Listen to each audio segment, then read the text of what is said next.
السلام علیکم ورحمۃ اللہ وبرکاتہ۔ محترم ناظرین، اللہ رب العزت نے تمام انسانوں کے اندر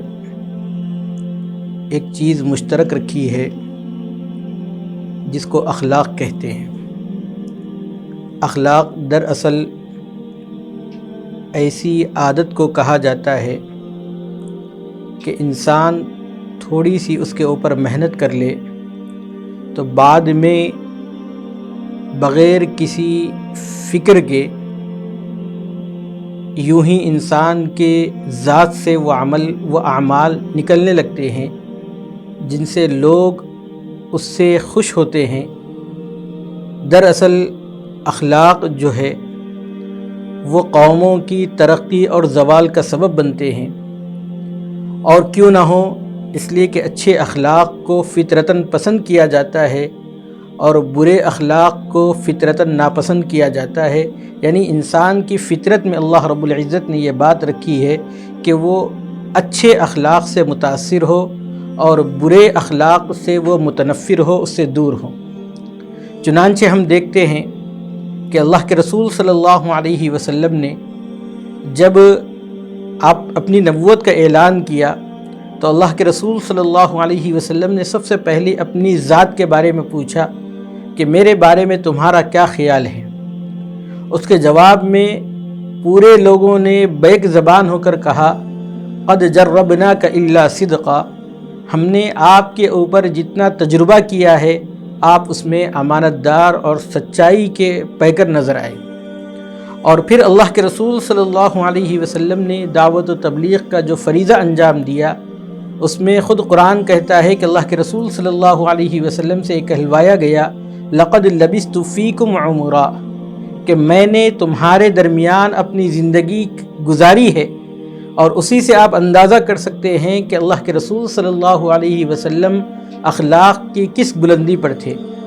اور کیوں نہ ہو، خود اللہ کے رسول صلی اللہ علیہ وسلم نے فرمایا، بعثت لأتم مکارم الاخلاق، میں اخلاق کی جو اچھائیاں ہیں اس کو تکمیل کرنے کے لیے آیا ہوں۔ اور امی جان حضرت عائشہ رضی اللہ تعالی عنہا سے جب نبی کریم صلی اللہ علیہ وسلم کے اخلاق کے بارے میں پوچھا گیا تو آپ نے فرمایا، کان خلقہ القرآن، کہ پیارے آقا جناب نبی کریم صلی اللہ علیہ وسلم کے اخلاق گویا قرآن تھے۔ یعنی قرآن میں جتنی اچھائیاں لکھی ہوئی ہیں وہ سب پیارے آقا جناب نبی کریم صلی اللہ علیہ وسلم میں بدرجہ اتم موجود تھے۔ اور اسی طریقے سے قرآن مجید نے نبی کریم صلی اللہ علیہ وسلم کے اخلاق کا تذکرہ کرتے ہوئے سورہ قلم کے اندر فرمایا، انک لعلی خلق عظیم، کہ آپ اخلاق کے بہت ہی اعلیٰ مراتب پر موجود ہو۔ اور اللہ کے رسول صلی اللہ علیہ وسلم نے حسن اخلاق کے سلسلے میں فرمایا،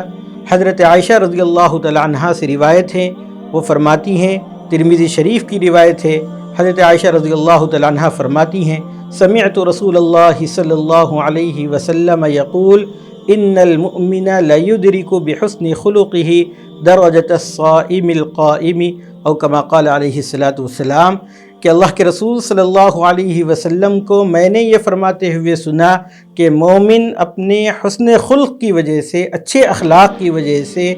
روزے دار اور رات میں قیام کرنے والا، یعنی تہجد کی نماز پڑھنے والا، راتوں کو قیام کرنے والا، اس کا درجہ پا لیتا ہے۔ حسن اخلاق کے اندر عفو، درگزر، تحمل اور دوسروں کے ساتھ خندہ پیشانی سے پیش آنا، مہمان نوازی کرنا، تواضع اور انکساری کا معاملہ کرنا، یہ تمام باتیں حسن اخلاق کے اندر آتی ہیں۔ حسن اخلاق کی وجہ سے قومیں عروج پاتی ہیں اور اخلاق نہ ہونے کی وجہ سے قوموں کے اندر گراوٹ آتی ہے۔ اللہ رب العزت نے انسانوں اور حیوانوں کے درمیان میں، جانوروں کے درمیان میں جو فرق رکھا ہے وہ اخلاق کی وجہ سے فرق رکھا ہے۔ اگر انسانوں کے اندر اخلاق نکل جائیں گے تو وہ بھی ایک جانوروں کا ریوڑ نظر آئے گا، اس لیے کہ جہاں حسن خلق نہیں ہوگا وہاں پر سوائے بد امنی کے، سوائے اس معاشرے کے اندر انتشار کے کوئی پائے نہیں جائے گا۔ یہ وقت ہم مسلمانوں کے لیے انتہائی ضروری ہے کہ ہم اچھے اخلاق سے پیش آئیں، لوگوں کے ساتھ ہم ہمیشہ حسن خلق کا معاملہ رکھیں، اور خاص طور پر اگر ہم تجارت کر رہے ہیں تو ہماری تجارت کے اندر حسن خلق ہونی چاہیے، اور اسی طریقے سے ہم لوگوں کے ساتھ جب ملاقات کر رہے ہیں تو ایک دوسرے سے ہنس کے، خندہ پیشانی کے ساتھ، مسکرا کر، بطرق